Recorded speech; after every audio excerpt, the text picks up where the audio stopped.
Well, it was England 0, Iceland 1 in the final friendly warm-up game ahead of Euro 2024 for the Three Lions. That wasn't exactly what we were after. I suppose if you took any England fan and said, right, what's your ideal scenario for the final game? You do want to win. You want a comfortable win. You want your key players maybe performing and getting goals and assists and then being taken out of the game. Nice and fit. You probably want the opportunity for some people who might need to step in to get some minutes, and yeah, didn't really happen, did it? Let me know your take on what this means, because on the one hand, the extreme views are going to be, oh, everything is terrible, and this means doom and gloom for the whole of the Euros. On the other hand, people are going to say it's just a meaningless friendly. Get involved actually over on Twitter. I put that poll up. It's still got a while to go. And most people, 31% there, think all of the above, which was this was a useful wake-up call or a meaningless game or worrying signs. But out of those, significantly the most worrying signs, although plenty of people thought it's just a meaningless game, and nearly an equal amount think it's a useful wake-up call. So I think what we're saying is it's not all doom and gloom, but come on, England 0, Iceland 1 is absolutely not ideal. That is the team that Gareth Southgate went with, kind of a 1B team. There's some starters in there. Look, Kane, Foden, Rice, Gordon we'll talk about, Walker, Stones, Gay and Trippier probably.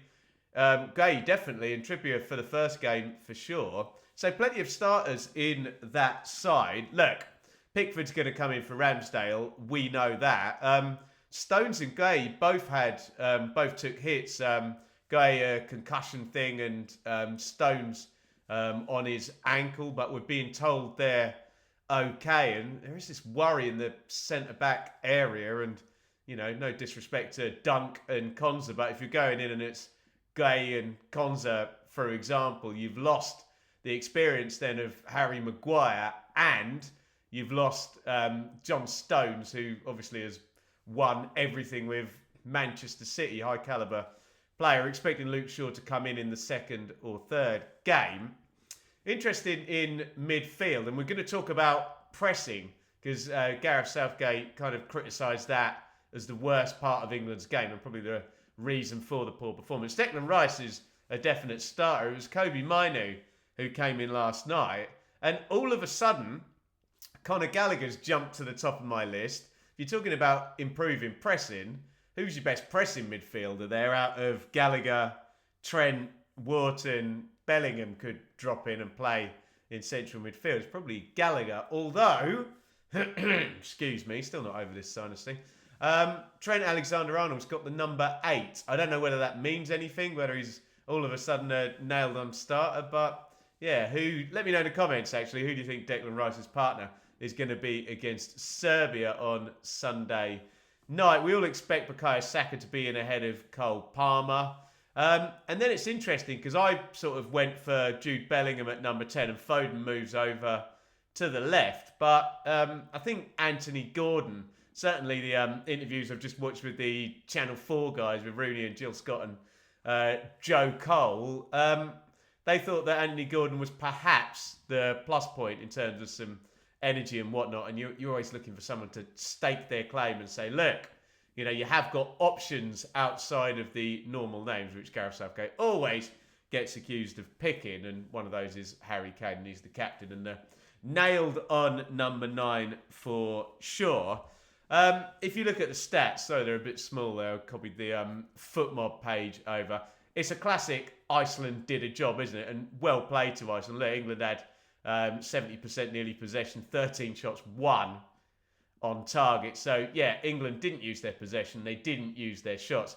Iceland did, and let's be very fair about this, especially the one where the goal scorer to Steinston, the lad slips over with an open goal. He's definitely going to score if he doesn't slip on the Wembley turf there.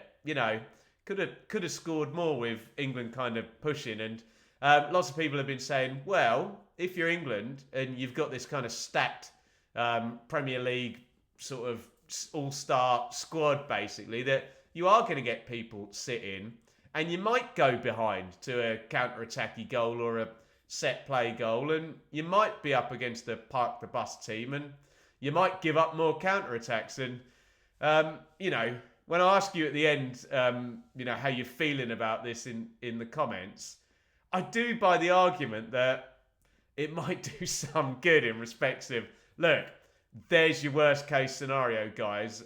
Maybe if you're up against the France, Italy, Spain, Portugal, Germany, etc., game's not going to be like this. But you've got to get there first. And we've definitely seen England, look, by Iceland, for God's sake, get knocked out by teams who sit in and play it tactically. But yeah, we must say, well played, Iceland. And Gareth Southgate, big focus on the pressing, saying that was the bit that England got most wrong, and you can't just expect to turn up and through quality of player win the tournament. And those people who comment on these videos who are not behind Gareth Southgate, which is their right to have until he wins something, frankly, all sort of say that's how England will win in spite of the manager and via the quality of the players. Where I do agree with him is it is a bit awkward, with the fitness, that the season kind of ends and then you got this little block, and like Bellingham was in the Champions League final and Stones is kind of fit but hasn't played a lot recently, and Maguire could have been fit and Shaw probably will be fit, and you want to try and give these players minutes, and it's hardly ideal to go full pelt, and none of them want to get themselves injured, of course, as well. So I do accept his take that it is a bit hodgepodgey, but I can hear you all saying, well, come on, Ben, it's the same for everyone, isn't it? Everyone's got to cope with this and find their way into the first game and kind of ease the players from full season. It's a bloody long season as well, especially these guys who did the Champions League and whatnot as well. And I guess it's only natural. We've just had this conversation at the end of the regular season about teams with not a lot to play for and teams with loads to play for. And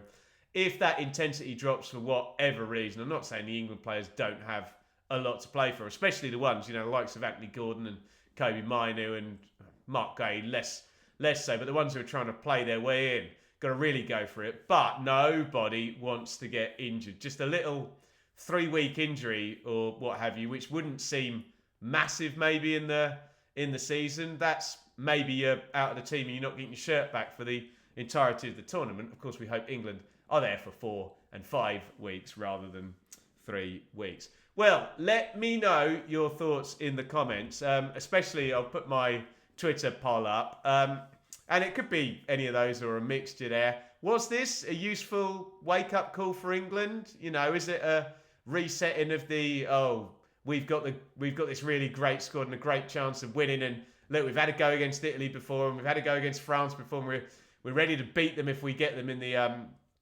the latter stages in the semis, or that would be quarters in the semis, I think, with Italy and France particularly. Can you say, okay, well, this resets it, as in, look, win your group games, start playing well, get some momentum, and we can worry about that later. Let's cool it all down. Was it a meaningless game? I get that argument that it's not a vital, imperative game, but it's not meaningless.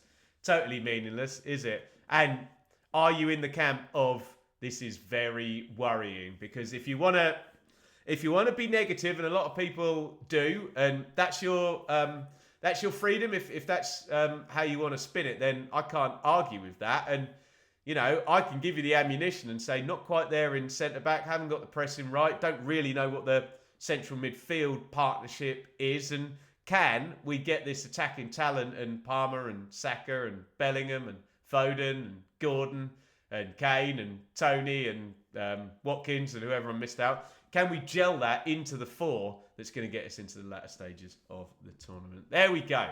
England 0, Iceland 1. Not great at all. Get involved down there in the comments, and we hope this is the base level, and our mood and our attitude cheers up as we go forth into Euro 2024, which starts next week.